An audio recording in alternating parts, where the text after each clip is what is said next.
여러분, 질문으로 한번 시작해 보려고 합니다. 여러분에게는 나만의 비밀 상자가 혹시 있으신가요? 나만 알고 있는 일기장이 담겨져 있는 그런 비밀 상자, 혹은 옛 추억이 담긴 사진들이 있는 비밀 상자, 아니면 손때 묻은 좀 편지지라든지요, 아니면 수십 년 전에 보았던 영화 티켓 혹시 감춰져 있는 게 있으신가요? 몇 달 전에 집 정리를 하면서 봤는데, 제가 100일 때 입었던 베네 쪼고리 아시나요? 100일 때 입었던 베네 쪼고리, 수십 년 전에 입었던 그 베네 쪼고리를 발견했어요. 조그맣더라고요. 되게 놀랍죠? 그런 것들이 우리는 감춰져 있고 드러나지 않을 때가 있습니다.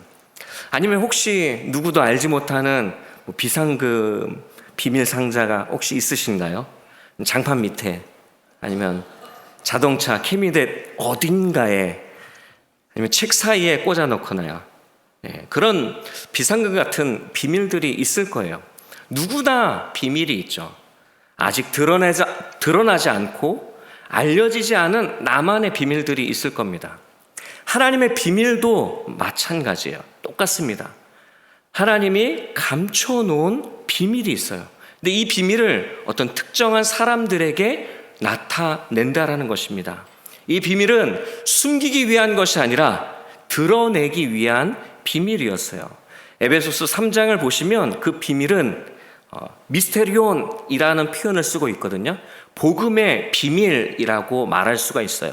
오늘 말씀을 통해서 두 가지 정도로 살펴보고자 합니다. 첫 번째로는 감추어졌던 복음의 비밀은 오늘 우리를 부르시는 하나님의 은혜라는 것입니다. 한번 따라해 보겠습니다. 감추어졌던 복음의 비밀은 오늘 우리를 부르시는 하나님의 은혜입니다. 에베소서 3장 3절과 4절에 이렇게 말하고 있습니다.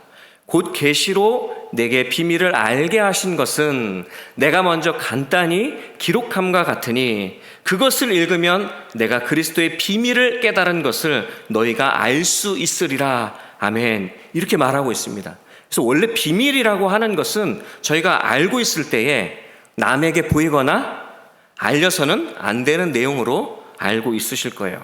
근데 영어 성경에 보면 시크릿이라고 사용하지 않고요, 미스테리라는 단어를 사용하고 있습니다. 그러니까 신비함, 이해할 수 없는 불가사의한 그런 뜻이라는 거죠.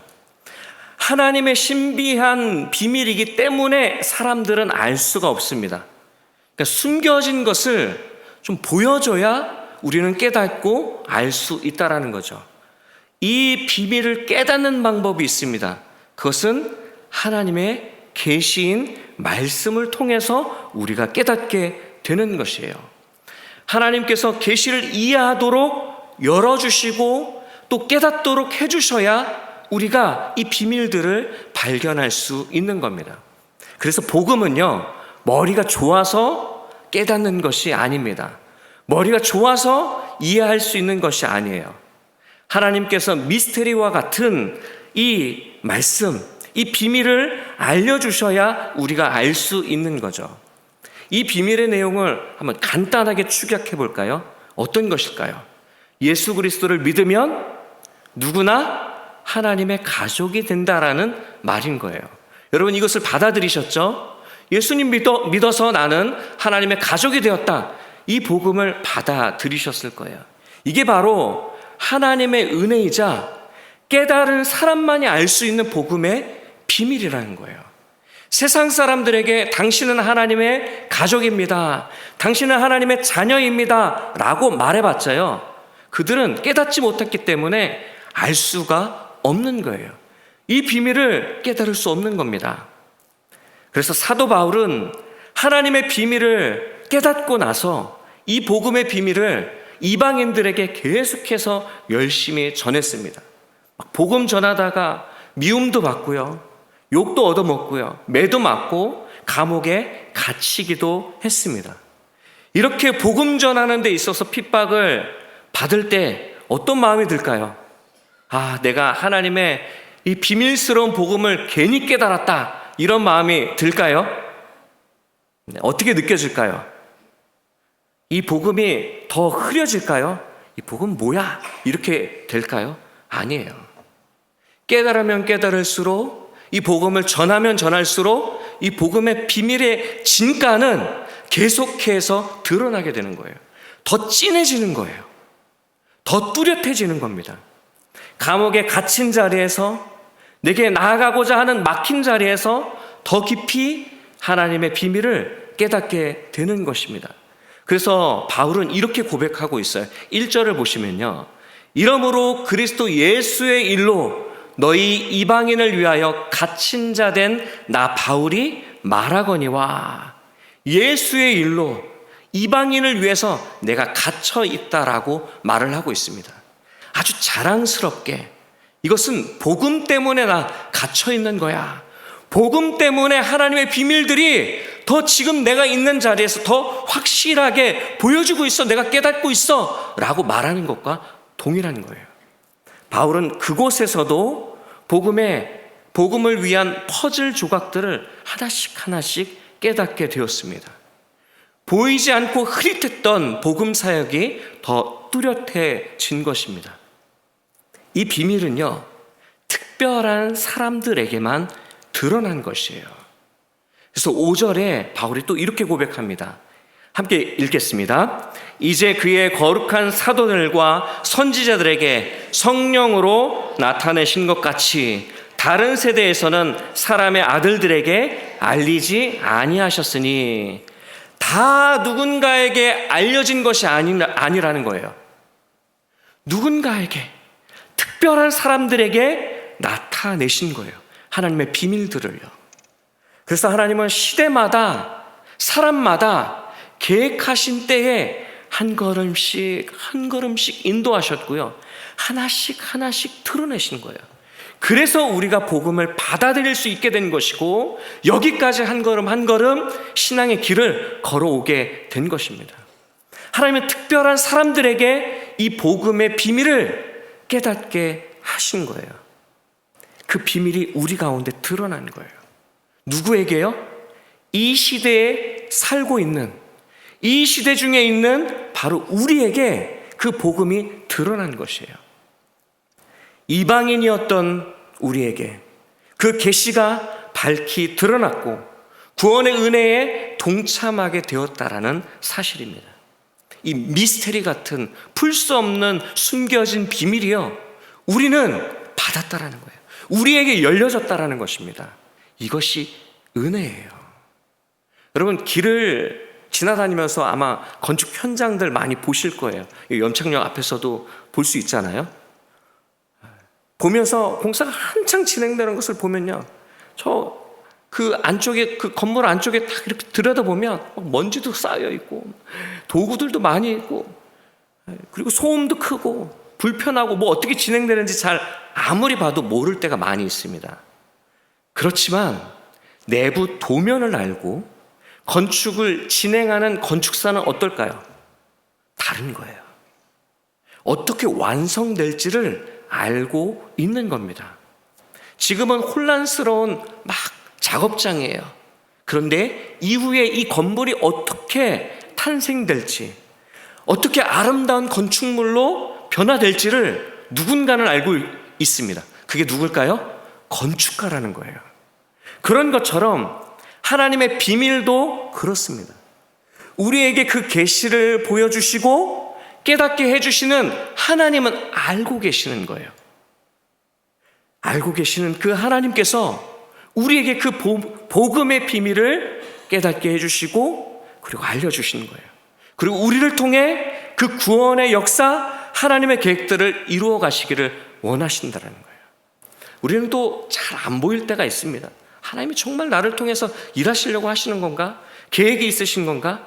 그러나 하나님은, 건축가 되시는 하나님은 저 멀리 모든 계획들이 다 짜맞춰져 있어요. 그것을 하나씩 하나씩 풀어 가시는 거예요. 우리는 연말이 되면 이런 고민을 많이 합니다. 왜 나를 리더로 세우셨을까? 왜 나를 권사로 그렇게 부르셨을까? 왜 나를 장로로, 안수집사로, 왜 나를 성문교회로 보내셨을까? 라는 생각들을 많이 하게 됩니다. 한 번쯤은 하셨을 거예요. 그리고 왜 나 같은 사람을 부르셔서 이런 일들을 맡기셨을까? 부담스럽게요. 이렇게 생각할 수 있습니다. 풀려요? 풀리지 않습니까? 네, 미스테리 같죠? 미스테리 같이 풀리지 않아요. 하지만 건축가이신 하나님은 알고 계시다라는 거예요. 한 걸음씩 한 걸음씩 우리를 인도하실 뿐이라는 거예요. 하나님이 바라보실 때 우리는 어떤 존재이냐? 복음의 비밀 같은 존재라는 것이에요. 여러분은 세상 사람들이 이해 못할 미스테리와 같은 복음의 비밀이라는 것입니다. 그래서 그 미스테리와 같은 비밀을 이 계시받은 자로서 살아가기를 하나님은 원하시고 계시는 거예요. 그렇다면 이 비밀을 받은 사람으로서 살아가려면 어떻게 해야 될까요? 우리는 바울처럼 복음에 사로잡힌 자가 되어야 합니다. 복음의 포로가 되어야 하는 것이에요. 사도 바울은 감옥에 갇혀 있는 것이 그냥 내 몸이 단순히 감옥에 갇혀 있다 이런 표현을 하는 것이 아닙니다. 내가 갇혀 있지만 나 주 안에 있는 거랑 똑같아. 육신은 감옥에 갇혀 있지만 나는 여전히 복음의 메인 사람이다. 어떻게든 한 영혼을 구원하기 위해서 복음에 사로잡힌 자이다 라는 것을 계속해서 드러내고 있어요. 바울은 그곳에 갇혀 있지만 로마 황제의 포로가 아니었어요. 죄수된 포로가 아니었습니다. 그냥 온 삶이 예수님의 포로, 복음의 포로가 된 사람이었습니다. 우리 또한 예수 그리스도의 그 사랑에 갇혀 있는 자, 그리고 그 사랑의 포로가 되기를 간절히 원합니다. 왜냐하면 우리에게 예수 그리스도의 계시를 통해 하나님의 비밀을 깨닫게 해주셨기 때문에 그렇습니다. 우리가 할 수 있는 것은 이 비밀을 드러내는 것이에요. 여러분이 믿게 되었던, 깨닫게 되었던 그 계시를 우리가 드러내야 하는 것입니다. 그래서 복음만 바라보는 사람이 되어야 돼요. 복음에 사로잡혀 있는 사람은 어떤 사람인지 아세요? 돈에 사로잡혀 있는 사람은 돈밖에 안 보이는 사람이에요. 사업에 사로잡혀 있는 사람은 사업밖에 안 보이는 사람입니다. 권력에 사로잡혀 있으면요, 권력밖에 안 보여요. 불평에 사로잡혀 있으면요, 온갖 불평거리밖에 안 보입니다. 근데 복음에 사로잡혀 있으면 이 복음을 어떻게든 전하기 위해서, 복음 안에 살기 위해서 복음만 생각하는 사람이 되는 것이에요. 우리가 그렇게 복음을 받았고, 그렇게 깨달았고, 그렇게 구원받은 사람이라는 것입니다. 이 복음은 사람을 살리고요, 생명을 주고요, 생기를 불어넣어주고 기쁨을 주는 것이에요. 우리는 그 비밀을 깨달은 자입니다. 성도 여러분, 신방에 한번 함께 가보신 적 있으실 거예요. 집에 신방 가시면 혹시 어떤 것들이 보이시나요? 어떤 분은요, 안방이 그렇게 궁금하신 거예요. 안방이. 집 구조는, 안방 구조는 어떻게 되어 있는지, 화장실은 있는지, 그 햇볕은 들어오는지, 어떻게 인테리어를 했는지, 잘 꾸몄는지, 그리고 침대 크기는 어떠한지, 어느 방향으로 있는지 꼭 들어가 보고 싶어서 들어가자마자 안방부터 문을 여는 분들도 있으시고요. 또 어떤 분은 이 집 얼마에 매매했는지 그 관심 갖는 분들도 있어요. 왜냐하면 관심 갖는 것에 궁금할 수밖에 없습니다. 근데 진짜 중요한 것은 무엇일까요? 아니, 신방 갔는데 그런 것이 중요한 것이 아니라 신방 받는 사람이 중요한 거예요. 그 사람에게 관심 갖는 거. 뭐라도 있으면 다 연관시켜서 그 사람에게 다 집중하는 것이 필요하잖아요. 그런 것처럼 복음에 붙잡혀 있으면 그것에만 집중하게 되는 것이에요. 사랑하는 영가족 여러분, 복음의 비밀을 혹시 깨달으셨습니까? 복음을 받아들이셨고 내가 어떠한 비밀을 가진 사람처럼 알고 계십니까? 그렇다면 이 복음의 비밀을 전하길 원하고 이 은혜를 받은 자로서 살아가길 원하시는 하나님의 뜻을 깨닫기 간절히 원합니다. 복음에 붙잡힌 자로서 복음을 전하며 살아가는 영가족 모두가 되기를 주님의 이름으로 축복합니다. 두 번째로는요, 함께 누리게 된 은혜는 이제 함께 살아내야 할 사명인 겁니다. 우리 함께 따라해 보겠습니다. 함께 누리게 된 은혜는 이제 함께 살아내야 할 사명입니다. 함께 살아내야 할 사명입니다. 오늘 사명에 대해서 살펴보고자 해요. 6절에 보시면 바울은 비밀의 내용을 이렇게 말하고 있습니다.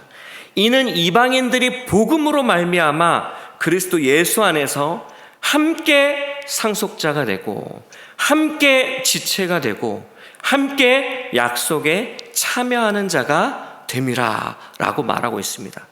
반복되는 단어가 있습니다. 무엇일까요? 함께입니다. 저번에는 함께라면 했는데 함께예요. 3번이나 반복되고 있어요. 비밀의 내용은 함께라는 거예요. 나 혼자뿐만이 아니라 우리 모두에게 함께 상속자가 되고 함께 한 지체가 되고 함께 약속에 참여한 자가 되었다라는 것이에요. 이게 복음이 드러난 그런 은혜입니다. 이 복음 때문에 이방인 되었던 우리가 하나님의 상속자가 되었어요. 상속자라면 그것이 무엇일까요? 하나님의 가족이 되었다라는 것입니다. 하나님의 가족이라면 하나님 나라의 유업을 이어받을 수 있는 그런 상속받을 수 있는 존재가 되었다라는 겁니다. 이 복음 때문에 내가 신분이 변했고 존재의 의미도 송두리째 바뀌게 된 것이죠. 아주 놀라운 은혜의 비밀이잖아요. 나 혼자만이 아니라 우리 모두가 함께 이것을 받았다라는 것입니다. 그리고 함께 지체가 된다고 말을 하고 있습니다. 그리스도와 한 몸이 된다라는 뜻인데요. 고린도전서 12장 27절에 보시면 이렇습니다. 너희는 그리스도의 몸이요 지체의 각 부분이라.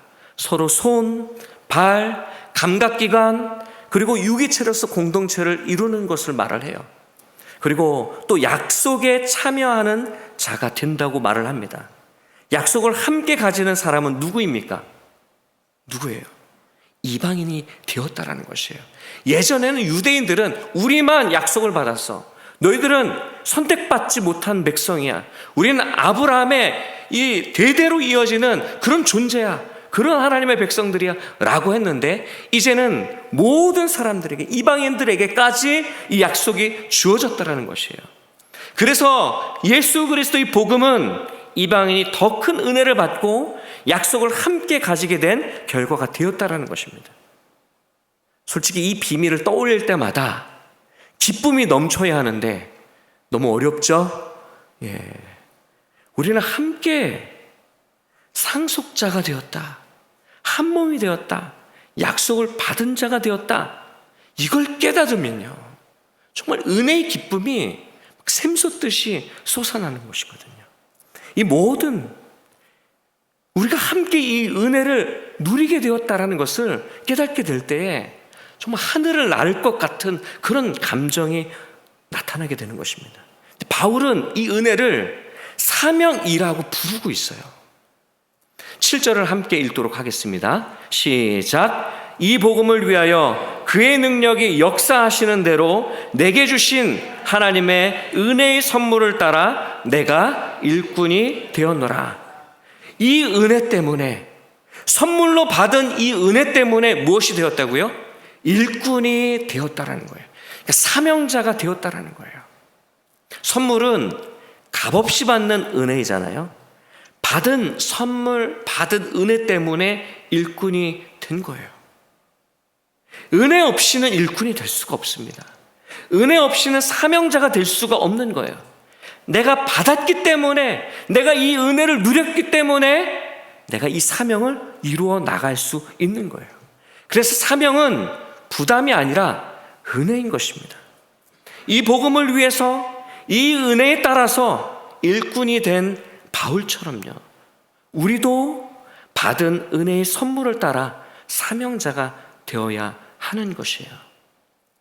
그렇다면 성문교회의 사명은 무엇입니까? 성문교회의 사명은 무엇일까요? 가정을 세우고 은혜의 감격 있는 예배를 드리고 선교하고 훈련받고 믿음의 다음 세대를 세워나가는 그 사명을 갖고 있습니다. 지역적으로는 영적으로 방황하고 있는 자들을 전도하고요, 영의 양식으로 이 말씀을 받지 못해서 헐떡거리고 있는 영혼들을, 그 지역의 영혼들에게 복음 전하는 것, 그것이 사명입니다. 또 학생의 사명은 무엇일까요? 그것은 공부 열심히 하는 것이 사명인 거예요. 학생이 할 수 있는 것은 다른 것이 없어요. 밥 잘 먹고 잠 잘 자고 열심히 공부하는 것, 그것이 학생일 때만 가능한 거예요. 학생이 지금 공부 안 하고 일한다고 해보세요. 나중에 후회됩니다. 그 사명을 다 이루지 못했기 때문에 그렇습니다. 그렇다면 권사의 사명, 장로의 사명, 리더의 사명은 무엇일까요?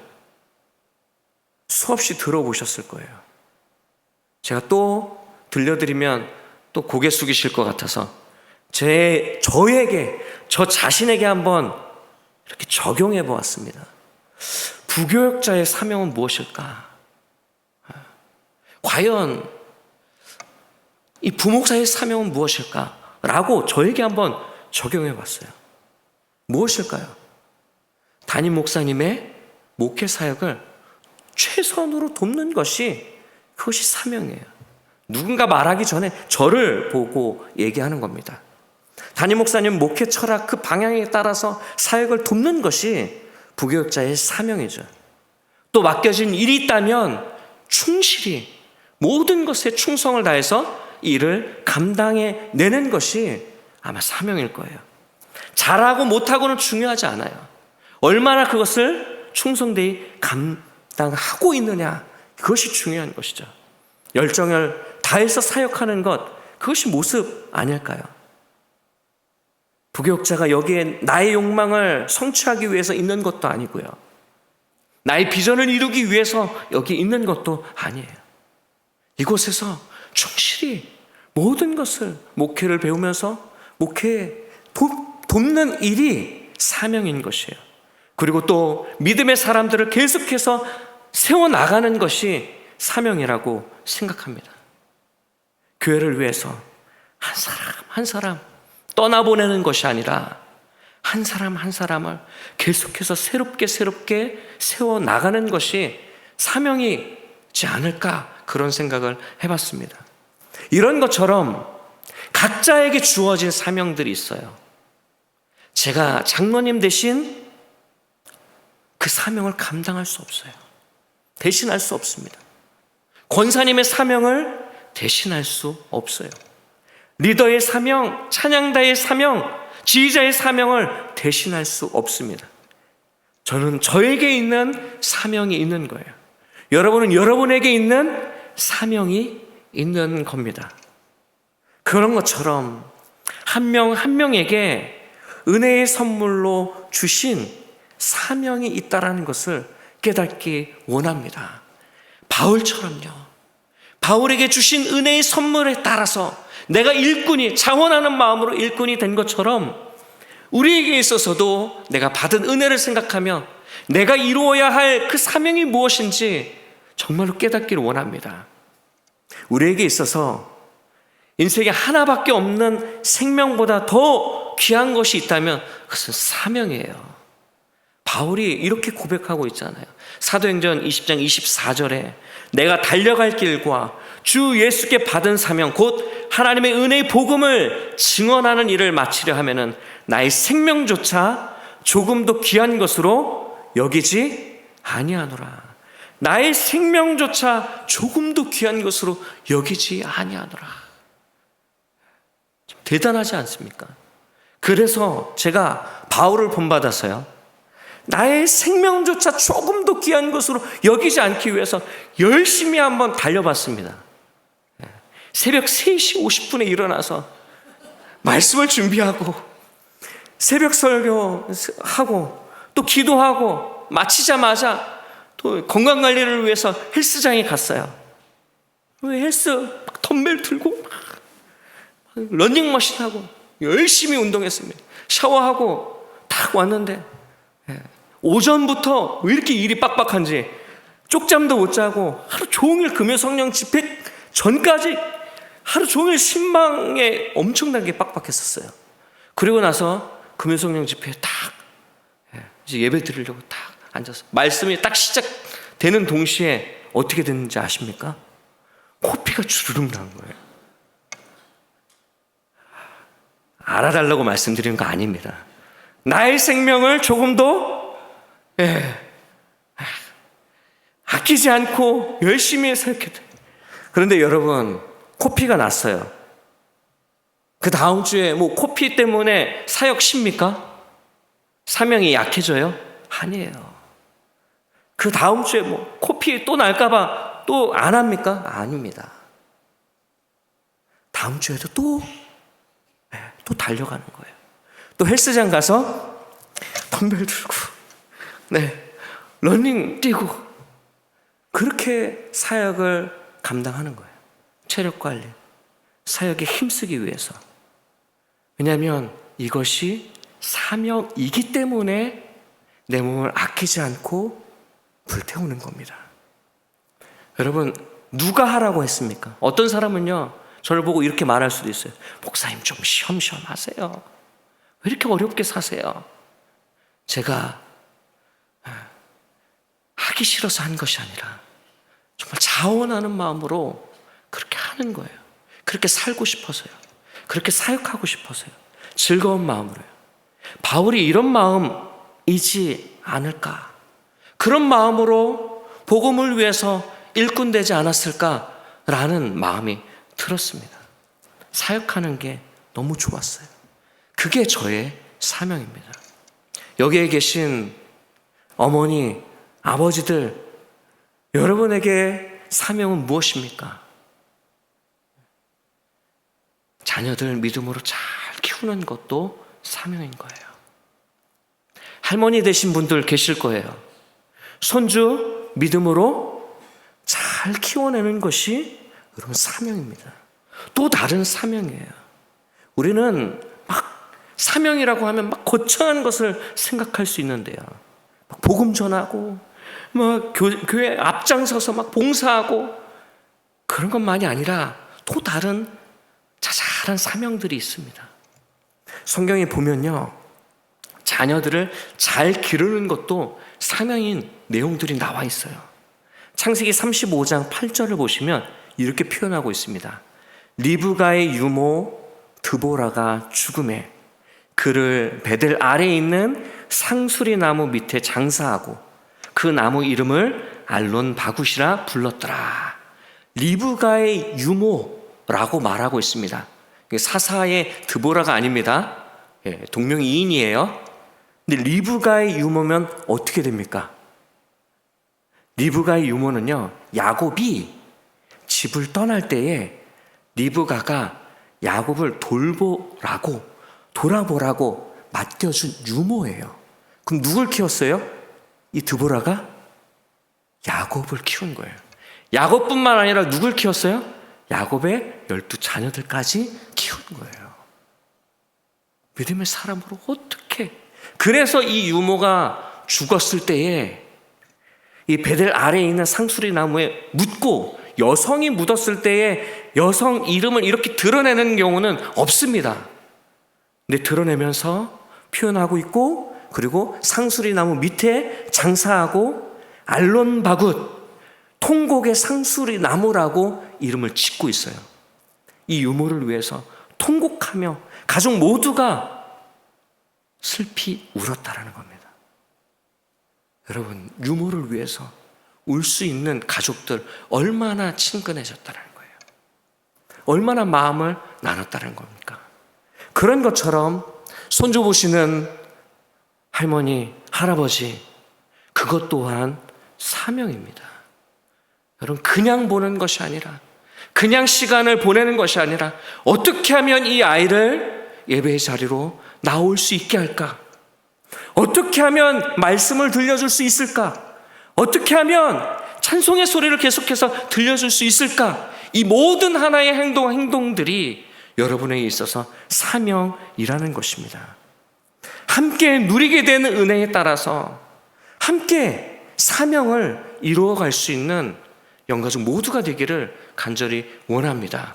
결론을 맺고자 합니다. 복음의 비밀은 더 이상 감춰진 이야기가 아닙니다. 이미 우리에게 열려진 은혜예요. 여기 앉아 있다라는 사실 그 자체가 증거이죠. 우리가 예배하고 말씀을 듣고 회개하고 다시 말씀대로 살아가려고 하는 그런 애쓰는 모습들 다 우리가 하나님의 은혜를 받은 자고 그 은혜 안에 있다라는 표지예요. 그런데도 우리가 걸어가는 이 길이 이해되지 않을 수 있습니다. 그러나 건축가이신 하나님, 우리의 인생의 건축가이신 하나님께서는 복음의 비밀, 이 미스터리를 계속해서 풀어주시고 깨닫게 해주시며 이끄십니다. 우리를 통해 완성시킬 그 그림을 이미 보고 계시는 거예요. 그렇기 때문에 우리의 삶에 너무 낙심하지 마시고요. 지금의 자리에서 물러서지 마시고 내가 받은 은혜에 따라서 내가 어떻게 사명을 감당해야 할까? 이것만 생각하시길 바랍니다. 오늘 여러분이 서 있는 그 자리가 사명의 자리인 것이에요. 부모로서, 성도로서, 일터에서, 교회에서, 가정에서 복음에 사로잡힌 한 사람으로서 살아내는 것, 그것이 하나님의 비밀을 드러내는 사명자의 삶입니다. 복음에 붙잡힌 사람들로서요, 은혜를 흘려보낼 수 있는 사명자로 살기를 간절히 바랍니다. 이 사명의 길, 은혜의 길을 끝까지 붙잡고 걸어갈 수 있는 우리 성문교회 영가족 모두가 되기를 주님의 이름으로 축복합니다.